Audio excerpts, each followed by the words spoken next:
டிவிகேல இருக்கவங்களாம் மக்கள் கிட்ட போயிட்டு சர்வே எடுக்கலாம் அப்படின்னு சொல்லிட்டு போயிருக்காங்க. அப்போ டிஎம்கே ஆளுங்களா சேர்ந்து இவங்கள தாக்கி இருக்காங்க. இது எங்க நடந்திருக்குன்னா சென்னை துறைமுக தொகுதியில தான் நடந்திருக்கு. இந்த டிவிகேல இருக்கவங்களாம் அந்த ஏரியால இருக்க மக்கள் கிட்ட போயிட்டு கவர்மெண்ட் உடைய செயல்பாடு எப்படி இருக்கு அப்படின்னு சொல்லிட்டு ஒரு சர்வே எடுக்க போயிருக்காங்க. அப்போ அந்த தொகுதியை சேர்ந்த டிஎம்கே ஆளுங்களா சேர்ந்து இவங்கள தாக்கி இருக்காங்க. அதுல டிவிகே சேர்ந்த ஒரு பிரெக்னன்ட் லேடியும் இருந்திருக்காங்க, அவங்களையும் தாக்கி இருக்காங்க.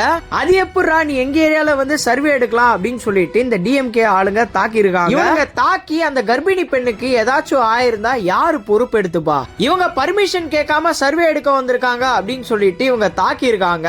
அப்படி இவங்க பர்மிஷன் கேட்காம சர்வே எடுக்க வந்தாலும் நீங்க போலீஸ் கிட்ட தானே சொல்லி இருக்கணும். இவங்களை அடிக்கிறதுக்கு முதல்ல உங்களுக்கு யாரு ரைட்ஸ் கொடுத்தா? இந்த விஷயத்த ஆதவ அர்ஜுனா வந்து பேசியிருக்காரு. வட சென்னையில எல்லாம் கஞ்சா வச்சும் வன்முறையை வச்சும் இந்த டிஎம்கே ஜெயிச்சிட்டு இருக்கு அப்படின்னு இவர் பேசினது ரொம்பவே தப்பு. இப்படி ஒரு ஏரியால இருக்க மக்கள் இது மாதிரி தான் இருப்பாங்க, இது மாதிரி தான் பண்ணுவாங்க அப்படின்னு சொல்லிட்டு இவர் யோசிக்கிறார்ல. இப்படி இவர் நினைக்கிறது, இப்படி இவர் பேசினது ரொம்பவே தப்பான ஒரு விஷயம். ஒரு அரசியல் கட்சியில இருக்க ஒருத்தர் எது மாதிரி விஷயம் பேசியிருக்காரு பாருங்க. நீங்க இத பத்தி என்ன நினைக்கிறீங்க அப்படின்னு சொல்லிட்டு உங்களுடைய கமெண்ட்ஸை கமெண்ட்ல சொல்லுங்க. இந்த வீடியோவை முடிஞ்ச அளவுக்கு நிறைய பேருக்கு ஷேர் பண்ணி விடுங்க. மறக்காம என்ன ஃபாலோ பண்ணி கொஞ்சம் சப்போர்ட் பண்ணுங்க.